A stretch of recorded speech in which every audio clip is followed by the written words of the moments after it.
Bonjour, ici Bruno Guglielminetti. Très heureux de vous retrouver pour cette nouvelle édition de mon carnet, l'édition du 22 octobre 2021. Cette semaine, on va parler des Québécois et des services bancaires en ligne. On ira rejoindre Jérôme Colombin à Dubaï pour parler de l'édition 2020-2021 de l'Expo Techno JTEX, qu'on dit être le CES du monde arabe. Un détour par la France pour parler à la cofondatrice de la toute nouvelle librairie francophone Lyreca. Et puis, avec Alain McKenna, on va revenir sur le lecteur iPod qui souligne ces jours-ci, c'est 20 ans. Thierry Weber revient sur la grande messe d'Apple de cette semaine. Et puis, Stéphane Ricoul nous parle d'un marché unique des données. Alors, voilà pour les sujets de cette édition. Sinon, je salue 5 auditeurs de mon carnet. Salutations toutes particulières cette semaine à Siem Negaz, Charmila Narwani, Louis Beauchamp, Julie Blondin de Thé et Philippe Robert. À vous 5, merci pour votre écoute et puis merci à vous que je n'ai pas nommé, mais qui m'accueillez en ce moment entre vos deux oreilles. C'est très apprécié et à tous, je vous souhaite une bonne écoute. Vous avez probablement vu passer cette information cette semaine, presque une commotion Facebook qui va changer de nom. Et là, la machine à rumeurs est partie en vrille. Je vous rappelle quand même que Google a fait la même chose en 2015 alors qu'il a créé la compagnie parapluie Alphabet pour chapeauter toutes les activités du groupe qui commençait à être pas mal éloigné du bon vieux moteur de recherche. Et c'est maintenant la même chose pour Facebook, quoiqu'en plus, ça va permettre de passer un petit coup de balai rapide pour tenter de faire oublier les mauvaises histoires qui collent toujours à Facebook encore aujourd'hui. Donc, une décision de gestion, une décision de relations publiques, d'image, mais avouez que Facebook, c'est maintenant pas mal plus que la plateforme utilisée par presque 3 milliards de personnes sur la planète. Aujourd'hui, Facebook, c'est également les plateformes Instagram, WhatsApp, Messenger. C'est un réseau parallèle pour le monde du travail avec Workplace, un casque de réalité virtuelle avec Oculus, des lunettes intelligentes avec Ray-Ban, un outil de vidéoconférence avec Workplace, c'est la crypto-monnaie avec Diem, c'est un nouveau portefeuille de crypto-monnaie qui vient d'être lancé cette semaine, c'est du développement de serveurs, de la gestion de centres de données et beaucoup d'investissements dans les projets numériques qui sont bien loin d'ailleurs des plateformes connues. Et puis, il y a aussi le grand projet de Mark Zuckerberg, de son univers virtuel, son métaverse. Bref, pas mal de choses en plus de la vraie plateforme Facebook. Alors, on va attendre jusqu'à la semaine prochaine. On devrait avoir plus d'infos sur le sujet lors de l'événement Connect qui aura lieu jeudi prochain. Sinon, autre nouvelle qui a attiré l'attention de bien des gens cette semaine, c'est l'annonce de Trump qui dit lancer son nouveau réseau social Truth Social au début de l'an prochain. Je reviens sur la nouvelle parce que si vous avez lu juste cette manchette ou que vous l'avez entendue là, à la radio, à la télé, vous avez passé à côté de l'information qui est encore plus importante. En fait, Donald Trump lance pas uniquement un réseau social, mais un groupe média. Il lance Trump Media and Technology Group, un groupe média donc qui va, oui, lancer un réseau social à court terme, mais qui vise à faire concurrence, tenez-vous bien, au Netflix et au Disney de ce monde avec une plateforme de vidéo sur demande et à long terme, le nouveau groupe de Trump veut même aller rivaliser avec les Microsoft, Amazon et Google dans les services infonuagiques. Et au passage, Trump Media and Technology Group veut aussi faire dans le podcast. Et pour avoir les moyens de ses ambitions, le TMTJ va utiliser un outil financier qui va lui permettre de fusionner avec la Digital World Acquisition Corp et aussitôt va se retrouver coté à l'indice Nasdaq. Pour vous donner une idée, juste avec des ambitions et pas mal de persuasion de la part de Trump, son nouveau groupe serait déjà valorisé à 875 millions de dollars américains en partant sans rien faire. Mais pour en revenir à son nouveau réseau social baptisé Truth Social ou Vérité sociale, Donald Trump veut ainsi avoir un levier pour combattre les géants des technologies qui l'ont exclu de leur plateforme en janvier dernier. J'espère qu'il va connaître un plus grand succès qu'avec son blog qui a ouvert en mai dernier, si ma mémoire est bonne, parce que celui-ci n'a pas fait long feu. Et entre vous et moi, je suis pas certain que les conservateurs notoires qui sont encore sur les réseaux Twitter et Facebook vont délaisser leur lectorat de millions d'abonnés pour aller uniquement se faire une petite place chez Donald Trump, qui pourrait d'ailleurs les bloquer au gré de ses humeurs. Faut savoir que chez les 10 politiciens américains les plus lus sur Facebook, ou du moins les 10 plus grands influenceurs là, qui parlent de politique, la moitié sont des conservateurs et eux peuvent déjà compter sur une belle visibilité qui n'est pas le cas de Trump depuis quelques mois. Pour la petite histoire, lorsque Trump a été chassé des grands réseaux sociaux en janvier dernier, il laissait derrière lui 146 millions d'abonnés, dont 89 millions chez Twitter, 33 millions chez Facebook et 24 millions chez Instagram. Tiens, parlant d'Instagram, ça c'est presque une page d'histoire qui se tourne là. Il y a le réseau Instagram donc qui permet désormais aux utilisateurs de publier à partir de l'ordinateur. Vous vous souviendrez, quand Instagram a été lancé, c'était le sacro-sainte affaire de publier uniquement par le téléphone. Les temps changent. Et puis, de plus en plus de créateurs utilisent l'ordinateur pour préparer leur publication. Et donc, là, on va leur simplifier la vie en utilisant l'Instagram ou en version web. Vous pouvez depuis jeudi, donc, publier des photos et des vidéos d'une durée allant jusqu'à 1 minute à partir de votre ordinateur. Autre information intéressante cette semaine, c'est cet intérêt de PayPal de vouloir débourser 45 milliards de dollars pour faire l'acquisition de la plateforme Pinterest. C'est Bloomberg qui a sorti l'histoire que des gens de PayPal auraient approché Pinterest en vue de faire l'acquisition du réseau social. Et si vous vous demandez pourquoi PayPal voudrait acheter Pinterest, c'est simple, la vente en ligne. Avec le temps, Pinterest est devenu une grande boutique en ligne où il y a des millions de créateurs qui sont là pour présenter des millions de produits. Et puis, je parle de créateurs, mais c'est également des commerçants qui y sont présents. Et donc, autant les commerçants que les créateurs de contenu peuvent publier des liens qui permettent d'acheter directement en quelques clics. Si PayPal met la main sur le réseau, il pourrait devenir l'outil transactionnel par défaut et au passage toucher un revenu sur des centaines de milliers de transactions chaque jour. Et je termine avec cette information que je trouve un peu troublante qui a fait surface cette semaine, quoique l'étude américaine date de la fin juillet. C'est des chercheurs, plus précisément des neurologues, qui ont fait un lien entre l'apparition du syndrome de Gilles de la Tourette chez certaines jeunes femmes et leur forte utilisation de TikTok. Dans une étude intitulée TikTok Tic, une pandémie dans une pandémie, des neurologues font un lien entre la montée fulgurante de l'utilisation de TikTok durant la pandémie et l'augmentation marquée des cas de syndrome de Gilles de la Tourette. Et ça, dans un contexte où plusieurs femmes se sont plaintes de multiples tics nerveux au visage, et on ne sait pas encore pourquoi, mais les hommes seraient moins touchés. Je vous rappelle que le syndrome de Gilles de la Tourette se caractérise par la présence de tics moteurs et au minimum d'un tic vocal. On parle de tics soudains et qui sont incontrôlables. À la fin de l'étude, les neurologues invitent fortement les cliniciens à se tenir au courant des sources des médias sociaux que leurs patients consultent, car, et je les cite, la connaissance des contenus des médias est essentielle pour gérer les patients dans l'environnement d'aujourd'hui.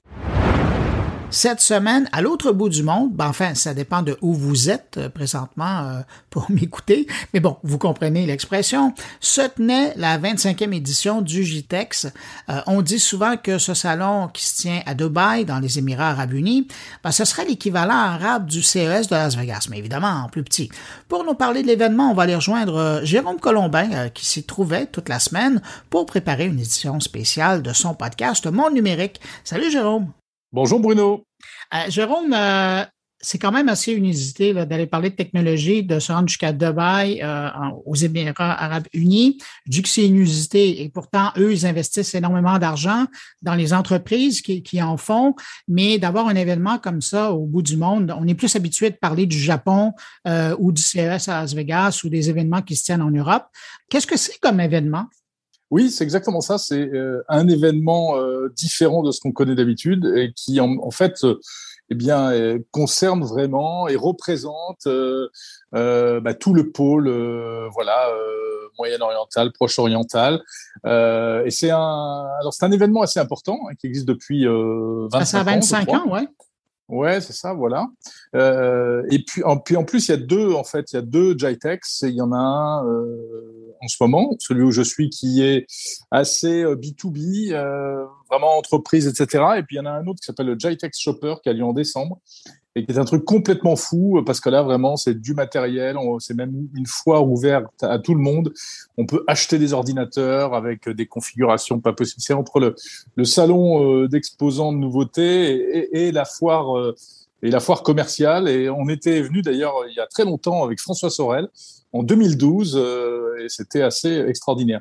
Mais pour répondre à ta question, eh bien c'est vraiment Dubaï veut se positionner comme le hub régional pour la technologie. Alors c'est vrai que c'est un émirat, une ville qui est très très tournée vers la technologie.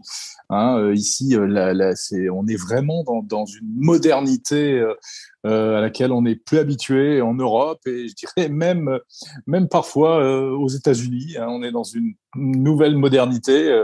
On le voit avec une architecture complètement délirante. Et au niveau technologique, ils sont pas mauvais. Alors ici, eh bien, il y a des entreprises des Émirats, mais pas seulement. Il y a des Américains, il y a des Européens, il y a des Indiens, il y a des voilà. C'est vrai que c'est très ouvert au milieu asiatique, africain également, africain et nord-africain. Mais justement, je reviens sur ce point-là. As-tu l'impression que quelque part, c'est plus représentatif de ce qui se fait en technologie? Parce que justement, quand on est au CES, c'est très américain, européen, asiatique.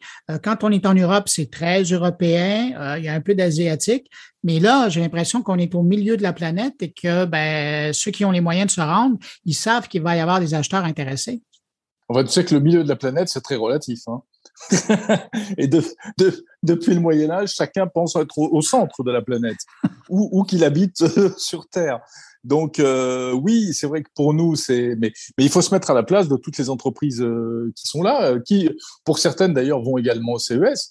Mais parce qu'ici, il y a des acheteurs, enfin, il y a des potentiels énormes. J'ai interviewé même des petits Français qui font des outils informatiques pour les architectes et les promoteurs immobiliers. Je peux te dire que ici, les architectes et les promoteurs immobiliers, c'est le paradis pour eux, hein, parce que ça construit plus vite que l'éclair. Donc voilà, c'est un exemple parmi d'autres. Il y a une activité économique débordante et il serait quelque part anormal qu'il n'y ait pas un rendez-vous comme ça consacré à la technologie ici à Dubaï. Quel genre de clientèle, quel genre de participants tu croises sur le tapis? À quoi ressemblent les visiteurs? Alors, il y a beaucoup d'Émiratis qui sont faciles à reconnaître parce qu'ils ont un costume traditionnel que j'adore d'ailleurs, qui est magnifique, qui est toujours avec cette abaya blanche. Oui. Puis alors ils sont toujours tirés à quatre épingles. Je ne sais pas comment ils font. C'est incroyable. Et puis avec la chaleur qu'il y a à l'extérieur, c'est vraiment le costume qu'on aurait envie de tous porter, je peux te dire, parce que c'est certainement le mieux adapté au climat. Donc, il y a évidemment ces gens-là. Et puis, côté exposant, on retrouve des grands noms qu'on connaît. Hein. Alors, il y a du Huawei, évidemment. Il y a du Cisco. Il y a des Asiatiques que je ne connais pas. Et puis, il y a aussi celui qui avait un très, très beau stand, c'est l'opérateur télécom des Émirats, qui s'appelle Etisalat, qui est un peu le Orange émirati, et avec plein de trucs. Alors là, ils en mettaient partout avec une voiture censée se piloter par la pensée. Je te rassure, ce n'est qu'un concept.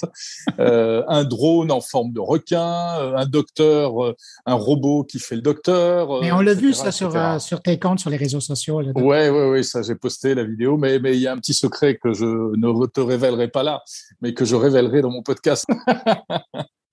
Justement, évidemment, je vais pas te demander de nous révéler tous les secrets parce que les auditeurs devront attendre jusqu'à samedi pour entendre la nouvelle édition du Monde numérique qui sera produite en direct des Émirats arabes unis. Mais si tu avais à me parler de une chose qui t'a vraiment impressionné, évidemment pas en détail parce que ça, c'est tes auditeurs qui vont avoir l'exclusivité, mais est-ce qu'il y a quelque chose que tu retiens jusqu'à maintenant de cette expo-là? Écoute, ouais, alors je vais être très chauvin. Alors bon, j'ai vu des choses intéressantes. Il y avait une société américaine qui fait du traitement de la voix pour la relation client, qui s'appelle Avaya, qui est une grosse boîte américaine.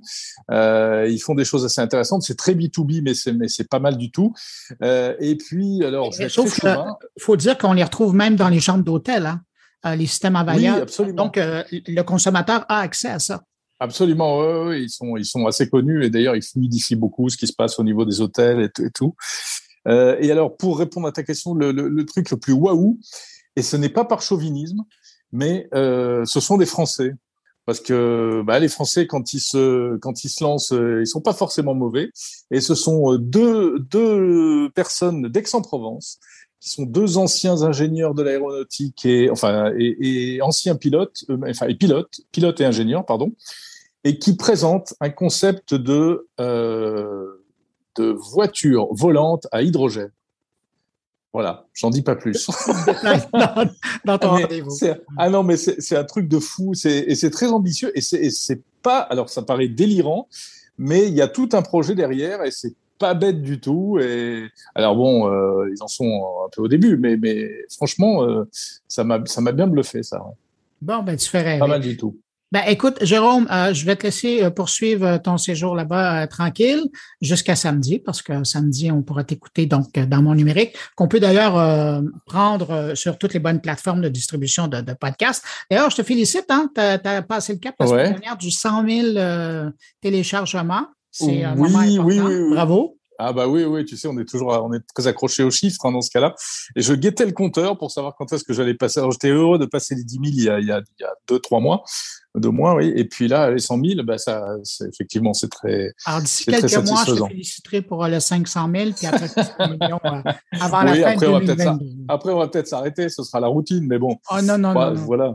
C'est la mise en route. Mais les gens, de toute façon, je suis persuadé qu'il y a plusieurs auditeurs, ils sont nombreux, les auditeurs de Mon Carnet qui t'écoutent également. D'ailleurs, je voyais passer un commentaire sur Twitter qui disait que mes 2 podcasts préférés, c'est celui de Guglielminetti et de Colombin. D'ailleurs, je salue l'auditeur qui a publié ça. Ça m'a touché, puis je trouvais ça chouette parce qu'on est un peu l'équivalent de part et d'autre de l'Atlantique, hein. Exactement. Oui, bien sûr. Moi, je pense très souvent à toi quand je lance des nouveaux trucs dans le podcast ou autre, ou quand je réfléchis à ce qu'on pourrait faire pour faire avancer la machine, pour développer encore des choses. Et puis peut-être qu'un jour, j'atteindrai l'audience de Mon Carnet. Hein. Voilà, mais il va falloir encore quelques années. Question de moi. Allez. Jérôme, donc, je te laisse aller. Merci beaucoup d'avoir pris du temps de répondre à mes questions. Merci à toi, Bruno, avec plaisir. Cette carte postale de Dubaï. Puis on se retrouve à une prochaine. Entendu. Salut, Bruno. Salut, bye. Un adulte québécois sur 4 utilise son téléphone aujourd'hui pour payer en magasin. C'est un des faits qu'on apprend cette semaine dans la nouvelle enquête de Net Tendance publiée par l'Académie de la transformation numérique de l'Université Laval qui porte sur l'utilisation des services bancaires en ligne par les Québécois. Pour survoler l'enquête, on va aller rejoindre à l'instant Claire Bourget de l'ATN. Bonjour Claire Bourget. Bonjour Bruno.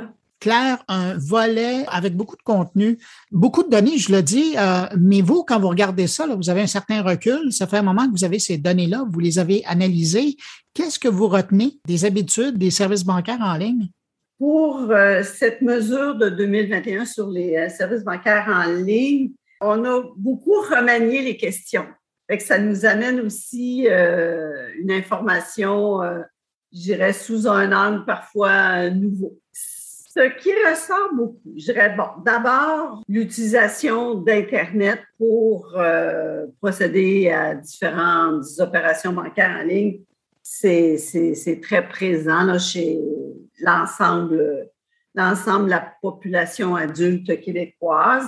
Je dirais peut-être, de façon générale, il y a peut-être juste le groupe là, des 65 à 74 ans, donc les aînés, pour lesquels il y a eu une augmentation. Sinon, dans tous les autres groupes, là, c'est du 85-90 %. On voit que pour certaines opérations, il y a de la croissance, comme par exemple l'utilisation du paiement mobile en magasin, où il y a cette année une croissance par rapport à l'année précédente. Là, on est à 25 %, donc un adulte sur 4. Ça, c'est quoi? C'est une hausse de 8 % c'est environ par rapport à l'an passé? Oui, exactement. Donc, c'est quand même une croissance à souligner. Là, si on veut. Donc, paiement mobile, on voit qu'il y a de la croissance.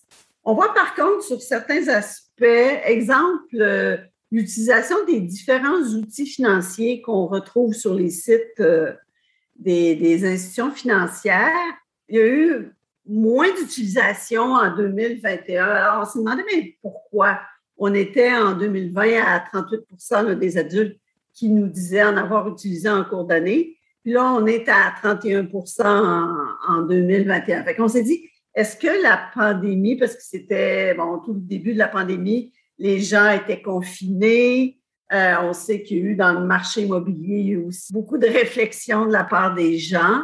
Est-ce que c'est ça qui a amené les gens à utiliser davantage ces outils-là? Selon nous, là, c'est très possible. Mais c'est ça, je le notais, vous parlez notamment des robots conseillers ou des robots conversationnels, là, puis les chiffres le démontrent, ils sont plus connus maintenant, mais ils sont moins utilisés. Avez-vous l'impression que les gens, ils connaissent leur existence, mais ils portent encore beaucoup de valeur à l'échange avec en guillemets, un vrai humain? Oui, effectivement. La notoriété augmente. Donc, on est à un adulte sur 3, là, on est à 35%. Donc, un adulte sur 3 qui sait de quoi on parle quand il est question d'agents conversationnels ou robots conseillers. Mais le taux d'utilisation a légèrement baissé. Ce qui pourrait laisser croire, d'une part, toujours l'effet de la nouveauté. Bon, ça peut être ça, on l'essaie, mais on n'est peut-être pas convaincu que c'est la meilleure façon. Ce qui nous ramène à utiliser finalement les conseils d'un professionnel, les conseils de son conseiller. C'est le retour au bon vieil humain. Exactement. Puis on a cette année posé une nouvelle question. Quelle est la préférence des adultes là, par rapport à être desservis par avoir un service avec un conseiller, donc en face à face, service personnel, service téléphonique, versus soit en chattant ou soit par courriel. Puis, étonnamment, sur l'ensemble des différents services, puis on les retrouve dans le fascicule, le rapport humain, c'est ça. Tu sais, dans le fond, je me disais, on parle de services, hein? Ça demeure à avoir des services bancaires. Bien, il faut que le service, tu sais, qu'on le sente. Fait que l'humain, il n'est pas encore disparu, là. C'est intéressant de voir comment les Québécois, à quelque part, se différencient aussi de d'autres endroits dans le monde où, au contraire, il y a une recrudescence de l'utilisation. C'est intéressant de voir que, j'imagine, ça doit être notre ascendant latin là, qui fait qu'on a besoin encore de parler aux gens tant que ça. Claire, je veux absolument vous entendre parler sur, vous confirmer la prédominance du téléphone intelligent dans la vie bancaire courante des Québécois. Ça aussi, c'est important de le mentionner. Oui, parce que sur les différents types de services, on voit que le téléphone intelligent prédomine. Ça veut dire, c'est, tu sais, quand on disait en stratégie mobile first, là, ben, on est là au niveau des services bancaires. Les gens utilisent vraiment en prédominance le téléphone intelligent pour faire leurs différentes opérations bancaires. Puis ça va même au niveau d'effectuer des placements financiers. Peut-être dans une proportion moindre, mais quand même, il y a une prédominance là, à utiliser son téléphone intelligent. Évidemment, beaucoup pour tout ce qui est des opérations bancaires de base, là. Oui, ce qui est le quotidien des épargnants qui utilisent leur téléphone. Et puis, il me semble que c'est nouveau que vous abordez dans cette édition-ci, c'est par rapport à la monnaie virtuelle. De mémoire, je pense que je l'avais jamais vu auparavant dans le Net Tendance et vous nous faites comprendre que il y a pas mal d'adultes québécois qui maintenant connaissent la monnaie virtuelle.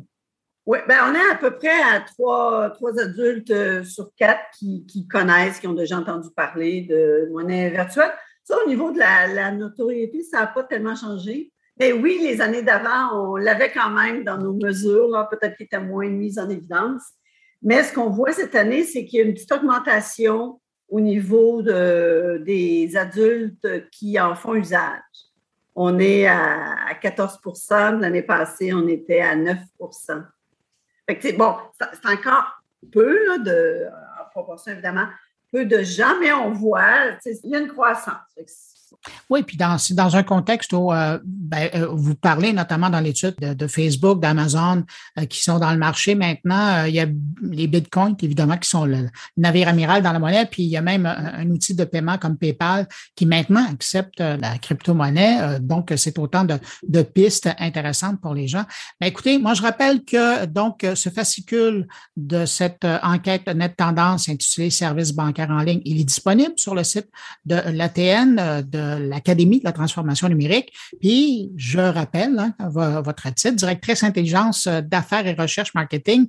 Claire Bourget, c'est toujours un plaisir de vous parler mois après mois. Le mois prochain, on se parle de quoi? C'est le profil des années connectées. Encore un segment de la population qui a apprivoisé un petit peu plus d'année en année. On voit l'utilisation des plateformes. Exact. Ben, merci beaucoup, Claire, puis on se retrouve le mois prochain. Parfait. Merci, Bruno. À bientôt. On part en France maintenant pour s'entretenir avec la cofondatrice d'une nouvelle librairie en ligne qui se positionne comme étant la plus grande librairie francophone au monde, avec un catalogue de plus de 1 million de titres disponibles et puis en bonus, un service de livraison gratuit partout dans le monde. Pour en savoir un peu plus sur cette nouvelle offre qui arrive avec cette nouvelle librairie Lyrica, on rejoint Emmanuelle Henry. Bonjour, Madame Henry. Bonjour. Si je vous demandais de me présenter Lyrica, comment vous feriez ça? C'est assez simple. Finalement, Lyrica est la première librairie à proposer plus d'1 million de livres en français avec livraison gratuite dans le monde. Qu'est-ce qui est la première chose? Est-ce que c'est le fait d'offrir 1 million de livres en français ou de rendre la livraison vraiment abordable? C'est difficile de faire un choix entre les deux puisque Lyrica répond à un besoin existant à la fois d'accès aux livres et de prix raisonnable pour avoir accès aux livres. C'est-à-dire qu'aujourd'hui, alors si on prend la question de l'accès, certains de nos compatriotes ou francophones basés hors de France ont la chance d'avoir une librairie physique à proximité. Mais ce n'est pas le cas de tout le monde. Il faut être en général dans les grandes métropoles ou alors au Québec où vous avez aussi beaucoup de librairies, mais ce n'est pas le cas de pays hors de France ou du Québec. Et donc, l'alternative, ça va être souvent d'acheter en ligne finalement. Et puis là, dès lors qu'on achète, qu'on a accès aux livres en français, souvent, ça revient très cher. Donc, ce qui intéresse beaucoup les gens, nos consommateurs, ça va être ce catalogue très vaste, disponible où qu'on soit à l'international et avec des prix raisonnables. Vous mentionnez les francophones, mais je présume que votre marché, ça va être aussi les francophiles à travers la planète qui, eux, ont vraiment aucun lien avec une librairie, qu'elle soit en ligne ou qu'elle soit en briques et en mortier. C'est un marché qui peut être intéressant aussi. Oui, tout à fait. Nous, ce que nous proposons, c'est tous les livres en français, donc qui représentent plus d'1 million de titres. Et évidemment, ça, c'est où que vous soyez, partout et quels que soient vos intérêts, vous pouvez être client de Lyrica. Qu'est-ce qui différencie Lyrica des autres librairies qui, en ligne, offrent des livres en français?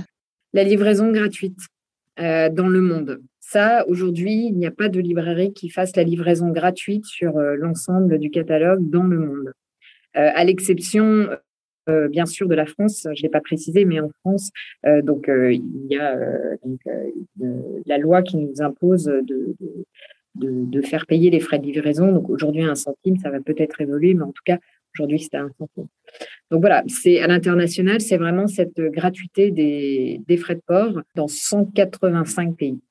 Il y a quelque chose de particulier aussi avec Lyrica, c'est que vous misez beaucoup sur le savoir-faire des libraires et donc vous visez aussi à aider les lecteurs francophones à trouver ce qu'ils cherchent avec l'aide des suggestions de vos vrais libraires, en guillemets, là. Absolument. Donc ça, c'est effectivement une autre différenciation et notamment par rapport aux sites, aux grands sites d'e-commerce qui, eux, ne sont pas spécialisés dans le livre. Nous, ce qu'on propose, c'est les conseils de vrais libraires, puisque nous sommes propriétaires de la librairie Artaud de Grenoble, donc magnifique librairie bicentenaire qui est une véritable institution locale avec 32 libraires avec qui nous travaillons pour donc créer des sélections thématiques qui partagent leurs coups de cœur. Donc, c'est-à-dire que les coups de cœur que vous retrouvez en librairie, à la librairie Artaud, vous pouvez les retrouver en ligne. Et puis, on ne s'arrête pas là. Nous avons conclu des partenariats avec Babelio, qui est le premier site communautaire des lecteurs sur les livres en français, avec 2 magazines également qui publient des critiques d'ouvrages qui sont Les Notes et Bibliothéca. Et ça nous permet de créer un environnement qui plaît aux amoureux du livre finalement, puisque les grands sites e-commerce vont pas être forcément les sites qui vont attirer les grands lecteurs parce que c'est pas spécialisé dans le livre, il y a de tout. Donc nous, c'est vraiment ce qu'on veut faire. On est des amoureux du livre, on est spécialisés dans le livre. Et donc, si vous regardez aujourd'hui sur lireka.com, vous avez des sélections thématiques, vous avez des coups de cœur de nos libraires, vous avez des critiques, et puis vous avez aussi des commentaires issus de Babelio. Donc voilà, et on continue sans arrêt à enrichir ces fiches. Alors, vous êtes vraiment en train de créer une destination là, pour les gens qui aiment le livre en français. Absolument. Ouais. Je regardais en faisant ma recherche, je voyais que il y a vous et il y a un autre collègue à vous qui venait de chez Amazon. Puis évidemment, on peut pas ne pas penser au lien entre votre expérience passée chez le plus grand commerçant en ligne sur la planète. Là, vous aussi, vous vous êtes lancé dans cette aventure du commerce en ligne, dans le livre plus particulièrement.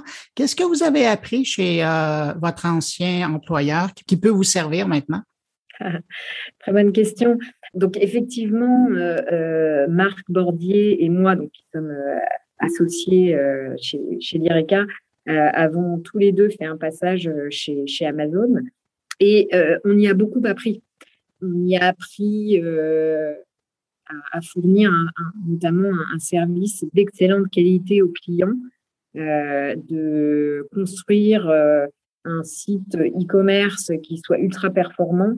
Et finalement, aujourd'hui, c'est notre benchmark finalement pour lireka.com. L'idée, c'est vraiment d'offrir un site vraiment performant qui corresponde au niveau d'exigence qu'ont aujourd'hui les consommateurs d'e-commerce en ligne. Et nous, en fait, nous croyons beaucoup à la complémentarité justement entre cette expérience, cette connaissance que nous avons, que nous tirons de nos expériences passées, alors que ce soit chez Amazon ou bien même Samsung où j'ai travaillé dans le mobile. Et puis, le modèle de la librairie physique, donc avec Artaud, et nous pensons que le fait de combiner donc cette expérience marketing, logistique, technologique avec le savoir-faire du libraire nous permet de créer ce qu'on appelle la troisième voie finalement. C'est-à-dire de réunir le e-commerce et la librairie pour faire quelque chose qui réponde vraiment aux attentes des lecteurs d'aujourd'hui. Évidemment, on peut présenter 1 million de livres dans son inventaire accessible à qui veut avoir un livre en français, mais est-ce que vous ne serez pas tenté à un moment donné de commencer à faire des sections et de parler de la francophonie africaine, la francophonie nord-américaine, évidemment la francophonie européenne, mais donc de permettre à des gens de chercher aussi en fonction de l'origine des auteurs? Tout à fait. Alors, c'est des choses sur lesquelles nous travaillons et en fait, nous avons déjà créé donc des sélections, comme vous dites, d'auteurs spécialisés par zone géographique. Donc, c'est des choses que vous pouvez déjà retrouver sur lireka.com et on va continuer à aller dans ce sens.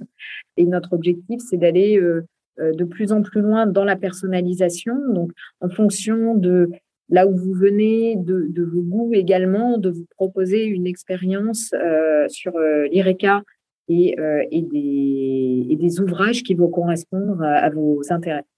En terminant, évidemment, la majorité des gens qui vous écoutent présentement, ils sont en Amérique du Nord, qu'ils soient au Québec, au Canada ou aux États-Unis. À quoi ressemblent les délais de livraison? Parce que c'est une chose, et je vous en remercie que ça soit gratuit, mais est-ce que ça arrive rapidement ou est-ce qu'on attend longtemps, en moyenne? Comme indiqué sur notre page d'aide, en France métropolitaine, 2 jours ouvrés, en Europe, 3 à 6 jours ouvrés, aux États-Unis et Canada, donc, qui nous intéresse particulièrement aujourd'hui, on est à 5 à 9 jours ouvrés. Et dans le reste du monde, 6 à 10 jours ouvrés. Écoutez, Emmanuelle Henry, à vous et à vos collègues, on ne peut que vous souhaiter bonne chance. Il y a beaucoup de boulot, beaucoup de travail, mais c'est intéressant de voir qu'il y a des gens comme ça qui font la promotion de la littérature en français. Je dis la littérature, mais du livre en français. Merci beaucoup. Puis, qui sait, à bientôt. C'est moi qui vous remercie. Au revoir, Bruno.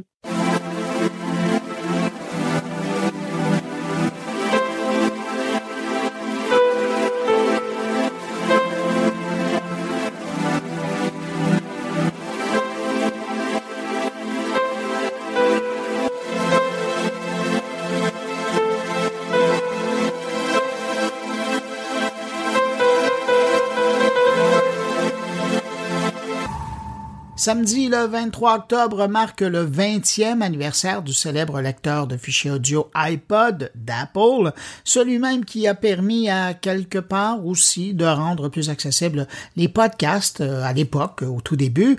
On dit que depuis son lancement en 2001, il se serait vendu plus de 400 millions d'iPods. Évidemment, l'appareil a évolué au fil des 2 décennies. Vous vous souviendrez probablement du iPod mini, du iPod Shuffle, remplacé par l'iPod Nano, l'iPod Touch et bien sûr, évidemment, l'iPhone lui-même.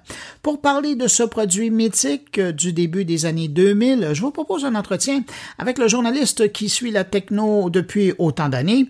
Je parle d'Alain McKenna qui d'ailleurs sort ces jours-ci un nouvel ouvrage intitulé « 100 choses à savoir absolument en 2022 » aux éditions Guy Saint-Jean. Bonjour Alain McKenna. Salut Bruno. Alain McKenna, je te propose de retourner, il y a 20 ans, en arrière. C'était samedi, là, ça va être le 20e anniversaire du iPod, ce petit lecteur numérique qui, on pourrait dire, est devenu une icône de la révolution musicale. Quand tu regardes ça, toi, 20 ans plus tard, quand tu regardes le cheminement de cet appareil-là, comment tu vois ça? Écoute, ça incarne tellement bien. Évidemment, l'iPod, c'est à Apple et ça incarne vraiment bien la stratégie qui a permis à Apple de devenir l'espèce de mastodonte des technos que l'entreprise est aujourd'hui. Quand l'iPod a été mis en marché, il y avait une petite prouesse technique à l'interne. Premièrement, il y avait un disque dur dans un bidule gros comme un paquet de cigarettes qui, à l'époque, était déjà en soi quelque chose, qui, en plus, était difficile à faire briser, quoi qu'il y a des gens qui sont parvenus, évidemment. Mais quand l'iPod a été lancé, il existait déjà des lecteurs MP3, il existait déjà beaucoup de façons de se procurer des fichiers MP3. Évidemment, ces façons-là étaient extrêmement discutables parce que il y avait des infractions à la loi sur le droit d'auteur.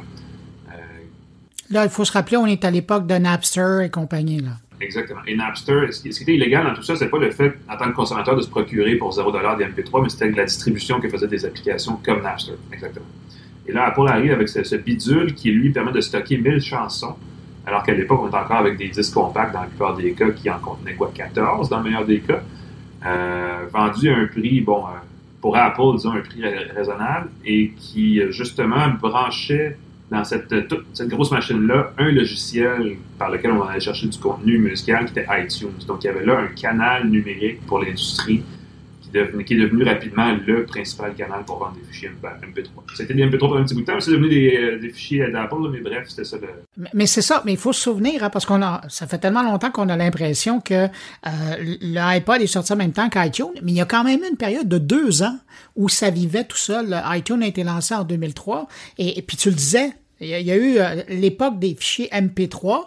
C'était un peu comme la réponse d'Apple, mais rapidement, en ayant sorti cet objet-là, ils se sont dit, il y a peut-être une manne à aller chercher, puis quand même, ils ont réussi à aller créer un écosystème en sortant leur iTunes. Mais on revient à l'époque, tu le disais, il y avait plein de bidules qui existaient déjà, beaucoup qui venaient du monde asiatique, des petites affaires qui valaient pas cher, qui nous permettaient de stocker 50 chansons sur un porte-clés.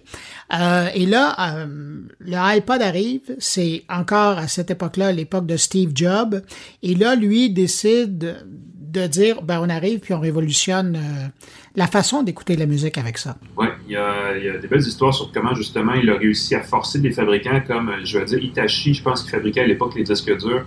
C'était inconcevable de faire un disque dur qui rentrait dans un boîtier comme celui-là, puis non, il a réussi. Steve Jobs, avec ce qu'on imagine du personnage, doit rentrer dans une salle de conférence, des gros dirigeants japonais, et leur dire, c'est comme ça que je veux ça, et ça devait être tout un choc. Parce qu'effectivement, à l'époque, les MP3, les lecteurs MP3 ou les baladeurs MP3, peu importe comment on les appelle, ils avaient une drôle de forme. Souvent, c'était des cartes SD qu'il fallait utiliser, des fameuses cartes qu'on utilisait aussi dans les appareils photo. Donc, il n'y avait pas beaucoup d'espace de stockage. C'était vraiment une époque où on téléchargeait des fichiers MP3 par modem Fait que c'était pas des grosses... Il n'y avait pas de qualité vraiment. Et il y avait un besoin, puis je pense que c'est ça, à mon avis, c'est ça le différenciateur pour Apple, c'est qu'ils ont aussi, après ça, branché le canal, appelons ça le vertical musical, en allant chercher aussi les studios de disques et à les embarquer dans leur plateforme. Parce que le problème avec c'était pas un problème pour nous, parce que nous, on avait tout d'un coup accès à plein de musique très, très facilement, téléchargeable et tout le reste. C'était qu'il y avait l'appareil, mais il n'y avait pas toute la façon pour les producteurs de musique d'aller vendre du contenu pour ces appareils-là. Et évidemment, comme tu l'as dit, c'est arrivé un petit peu par après, mais c'était quand même une mise en place. Et quand on lit l'histoire de l'arrière-boutique de la création du iPod, il y avait cette discussion-là avec les majors, les majors du disque américain, entre autres, et à l'époque, qui était l'espèce de diabolique organisation américaine, qui est la RIAA, là, qui représentait les compagnies de disques et tout ça. Qui existe toujours. Ben oui, il y en a quelques années, par exemple, ils ont fait quand même un certain ménage, ils ont parlé dans tout ça, et ça a créé un modèle qui, par la suite, a été repiqué dans la vidéo et dans le divertissement, dans d'autres divertissements numériques, pour dire, il y a une façon de contrer cette fuite-là de la consommation vers des sources gratuites et piratées. Fait que c'est quand même, définitivement un produit pivot là, dans l'histoire des technologies numériques. Est-ce que tu dirais que si on regarde l'histoire plus récente du iPod, qui s'est transformé en iPod Touch, là, dans le fond, c'est l'arrivée et le succès du iPhone qui ont fait que le iPod a plus nécessairement trouvé sa raison d'être? Ah, nécessairement. C'est sûr qu'en ayant un appareil téléphonique qui faisait tout le reste.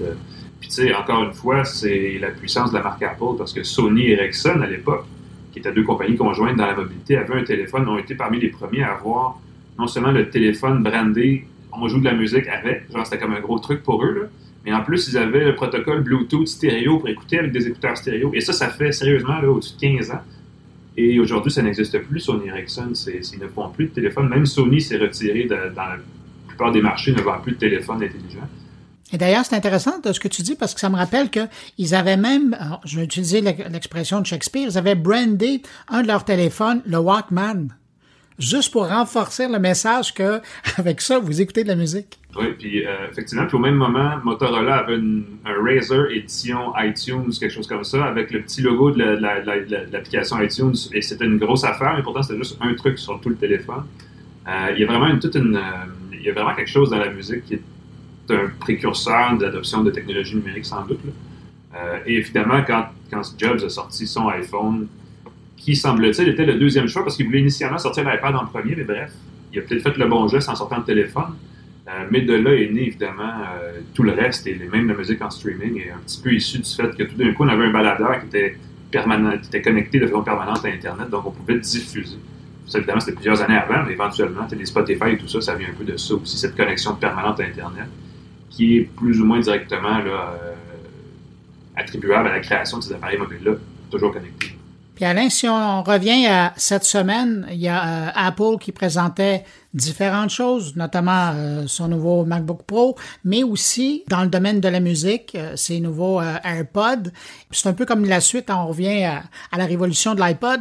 Là, il y a Apple qui pousse de plus en plus sur toutes ses plateformes, incluant sa plateforme de musique, l'iTunes, cette nouvelle approche du son, l'audio spatial, et les nouveaux AirPods mettent ça aussi de l'avant. Alors, on veut encore créer une nouvelle façon d'améliorer l'expérience auditive des gens. Oui, et encore, c'est encore une fois indicateur d'une stratégie qui est assez récente chez Apple, qui pousse sur la qualité. Et là, on peut débattre longtemps de ce qu'on entend par ce mot-là, mais tu sais, par exemple, Apple TV+, ils n'ont pas une quantité de séries ou de films, ils ont vraiment des séries et des films qu'ils espèrent, eux, qui sont d'une qualité qui attire les gens. C'est-à-dire évidemment, Ted Lasso est un bel exemple, ils ont rapporté plein de prix au Emmy récemment. Sur Apple Music, ils ont lancé le mode lossless, donc sans perte, sans compression de la musique, en plus du mode spatial. Et encore une fois, ça existe ailleurs depuis des années. Apple n'est pas le premier à le faire, mais ils se sont rendus compte qu'ils avaient, face à leur principal concurrent, qui est Google, dans ce créneau-là, ils avaient la possibilité de se positionner comme une compagnie qui offre du contenu de qualité. Et définitivement, ça fait vendre parce que tu vois des nouveaux AirPods qui ont été lancés initialement un peu comme en douce. Ils ont lancé les AirPods avec un iPhone en disant pas trop, là, on a ça, puis on n'avait pas l'impression à ce moment-là que ça allait devenir un gros gadget qui générait à lui seul des milliards de dollars de ventes par année, mais apparemment, c'est un truc. Et là, ils se sont rendus compte qu'on peut donner le deuxième souffle à ça en disant, maintenant qu'on a la quantité, allons-y, pour la qualité sonore, et ça semble marcher. Je veux dire, tu regardes les résultats financiers d'Apple et ils ont atteint cette année, en 2021, une marge de profit sur ce qu'ils vendent supérieure à ce qu'ils ont fait historiquement de tous les temps. On disait toujours, chez Apple, c'est facile, 40% du prix, c'est du profit net. Ça a baissé à 36% dans les dernières 3-4 années. Là, c'est revenu à 42-43% cette année. Donc, vraiment, ils ont une stratégie qui fonctionne très bien et ils en profitent aussi très bien. Alain McKenna du Devoir, merci beaucoup d'avoir pris le temps de répondre à mes questions et bonne écoute de musique. Merci beaucoup. Ben oui. OK.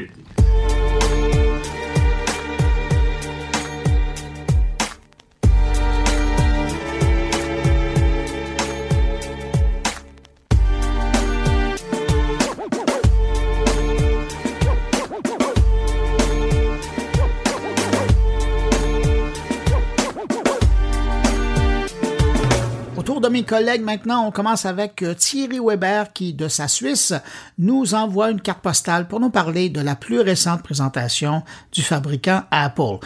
Vous savez, celle où on a découvert les nouveaux AirPods 3 et les nouveaux monstres de puissance qui ont la forme d'ordinateurs portables?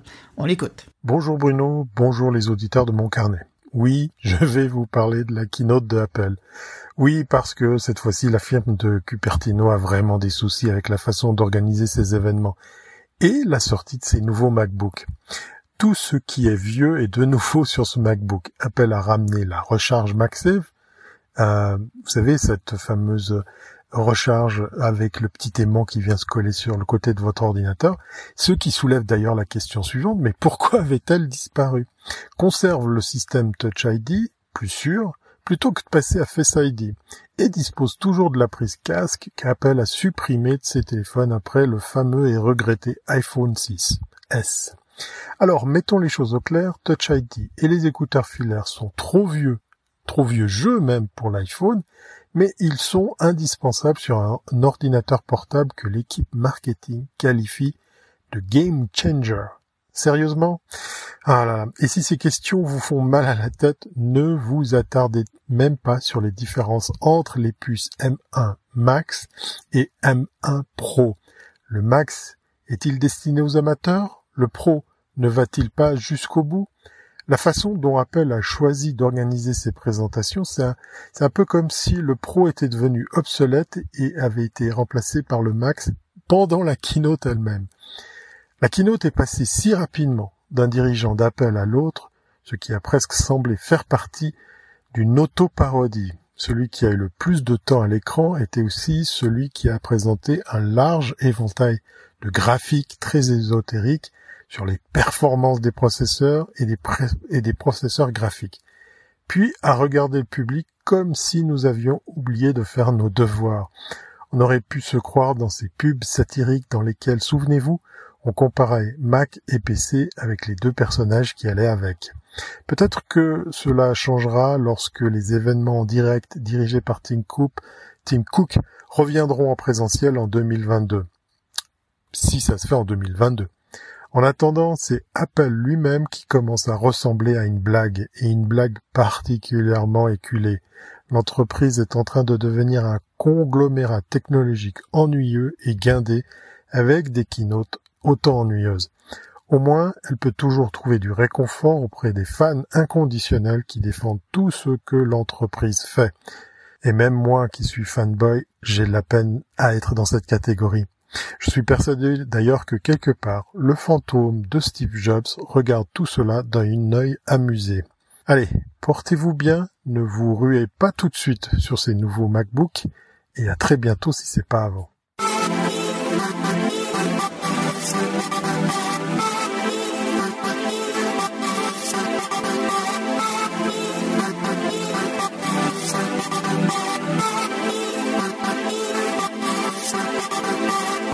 Alors, de son côté, cette semaine, Stéphane Ricoul s'intéresse à la création d'un marché unique des données.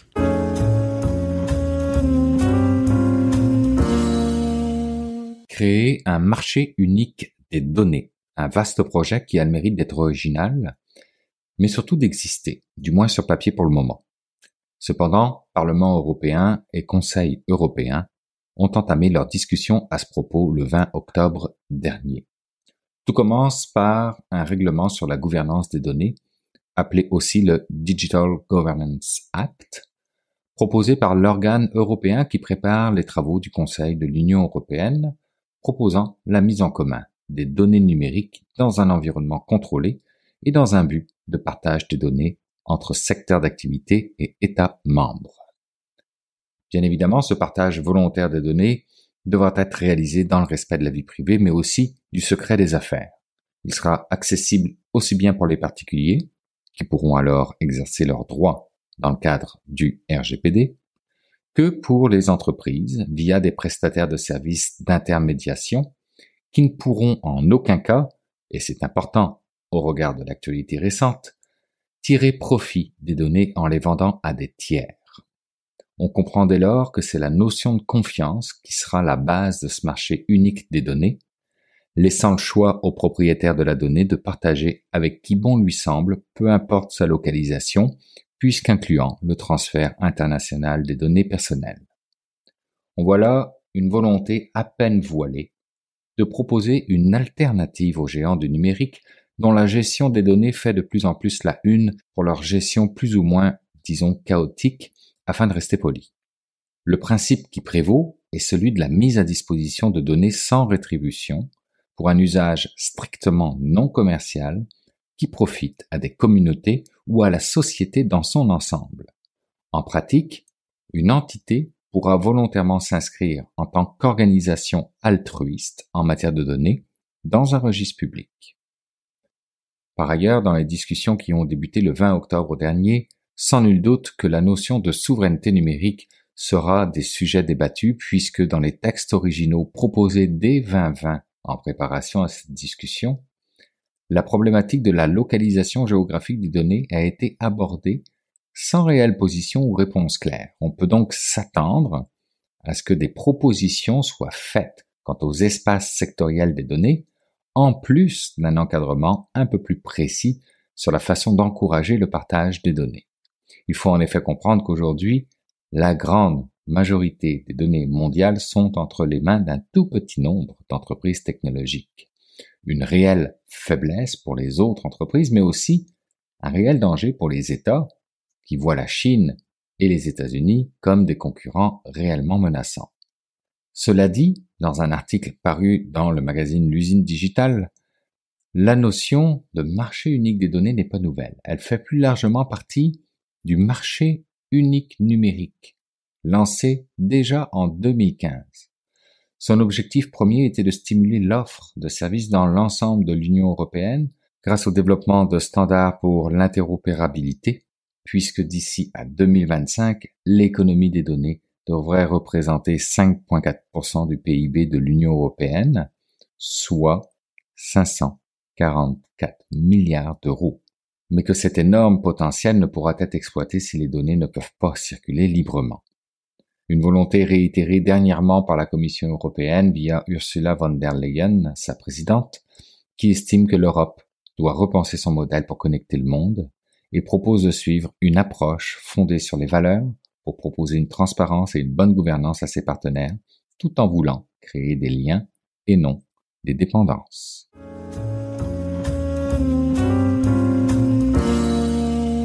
Eh bien voilà, c'est ainsi que se termine cette édition de Mon Carnet. J'espère que vous avez apprécié. Merci à mes invités. Merci à Thierry Weber et à Stéphane Ricoul d'avoir été présents. Quant à vous qui m'écoutez encore entre vos deux oreilles, ben merci d'avoir été là jusqu'à la fin. Et puis on se retrouve la semaine prochaine pour une nouvelle édition de Mon Carnet. Entre-temps, il y a l'infolettre qui sera disponible à compter de mardi. Si vous n'êtes pas encore abonné, je vous invite à le faire. Vous allez sur moncarnet.com et vous allez voir, vous pouvez vous abonner à partir de là. Sinon, entre-temps, je vous dis au revoir et puis surtout, portez-vous bien.